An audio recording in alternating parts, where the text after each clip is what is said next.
மாண்புமிகு உறுப்பினர் திருமதி பிரேமலதா விஜயகாந்த் அவர்கள்.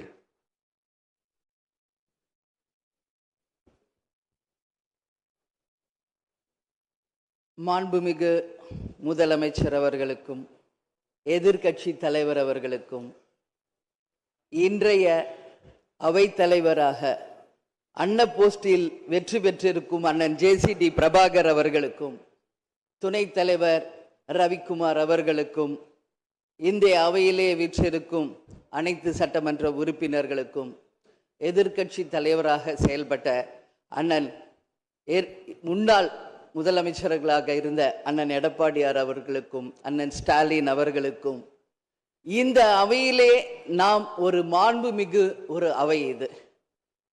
இந்த தமிழ்நாட்டின் வரலாறை இந்த மாண்புமிகு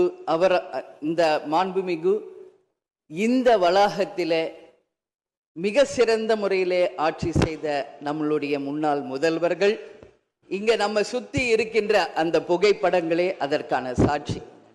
அந்த மாண்பும் மரபும் இமியளவும் மாறாமல் அண்ணன் ஜேசிடி பிரபாகர் அவர்கள் அவைத்தலைவராக நடுநிலையோடு இருந்து ஒரு தராசு போல இந்த அவைக்கு அத்தனை பேருக்கும் சரிசமமான வாய்ப்பை கொடுத்து அத்தனை பேரையுமே ஆணாக இருந்தாலும் இந்த அவைக்கு அன்னையாக இருந்து அனைவருக்கும் சமமான வாய்ப்பை தர வேண்டும் என்று இந்த புனிதமான அவையிலே அவரை நான் அன்போடு கேட்டுக்கொள்கிறேன்.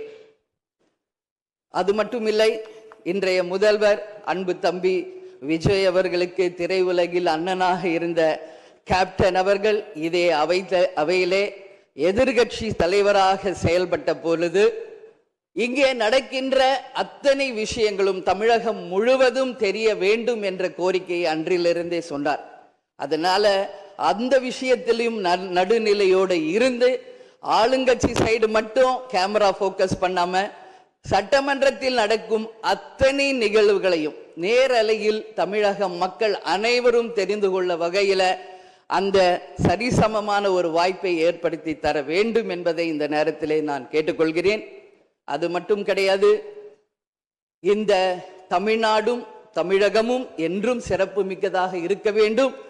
எனவே என்னுடைய முதல் கோரிக்கை, இனிமேல் தமிழ்நாட்டில் நடக்கும் அத்தனை நிகழ்வுகளிலும் நமது தமிழ் தாய் வாழ்த்துக்கு முதல் இடத்தை கொடுத்து பிறகு மற்ற மொழிகளுக்கு முக்கியத்துவம் தர வேண்டும் என்பதை இந்த நேரத்தில் நான் ஒரு கோரிக்கையாக இந்த அவையில் வைக்க கடமைப்பட்டிருக்கிறேன். அது மட்டும் கிடையாது, நேற்று அனைத்து எதிர்கட்சிகளையும் நேரடியாக சென்று இங்க எதிர்கட்சிகள் எதிரி கட்சிகள் அல்ல, அனைவரும் தோழமை கட்சிகள் தான் என்பதை மிக சிறப்பாக சென்று அனைவரையும் சந்தித்த முதல்வர் அன்பு தம்பி விஜய் அவர்களுக்கு இந்த நேரத்தில் என்னுடைய வாழ்த்துக்களை தெரிவித்துக் கொள்கிறேன்.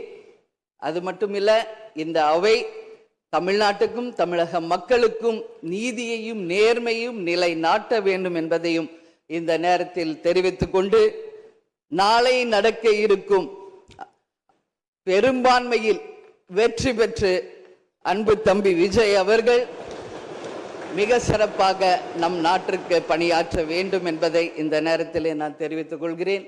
எனவே இன்று தேர்ந்தெடுக்கப்பட்ட அண்ணன் ஜேசிடி பிரபாகர் அவர்களுக்கும் துணைத் தலைவர் அவர்களுக்கும் தேசிய முற்போக்கு திராவிட கழகத்தின் சார்பாகவும் இந்த அவையில் எதிர்கட்சி தலைவராக மிக சிறப்பாக தன்னுடைய கருத்தை தைரியமாக எடுத்துரைத்த என் அன்பு கணவர் கேப்டன் அவர்களுடைய ஆசீர்வாதத்துடன் என்னுடைய வாழ்த்துக்களை இந்த நேரத்திலே தெரிவித்துக் கொள்வதில் மிகவும் மகிழ்ச்சி அடைகிறேன். நன்றி, வணக்கம்.